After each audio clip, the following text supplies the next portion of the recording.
এইখানে রেস্কিউ করছিলাম। যাবে না ক্যাসপার ওরে এইখান থেকে সকালে রেস্কিউ করছিলাম, 10 মিনিট করেছিল। মাশাআল্লাহ এখন আসলে ওরে আবার ছাইড়ে দেবো। আশা করি আসলে দেখেন ওরা আজকে যখন চলে আসছে ওরা সবাই চলে আসছে। এখন সে আমার এসি রুমে গেছিল, এসি রুমে যায় বেশ কিছুক্ষণ ঘুমাইছে, ঘুমায় উঠে আর আবার আসছে। এখন সে যাবে, সে খুব মিষ্টি। যাবে না হ্যাঁ ও যাবে না যাও ক্যাসপার যাও। ওই যে সঙ্গী ওই যে চলে আসছে তোর মা।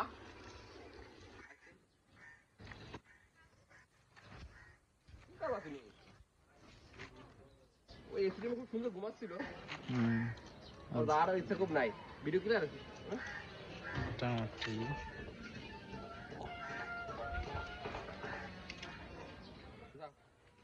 ক্যাসপার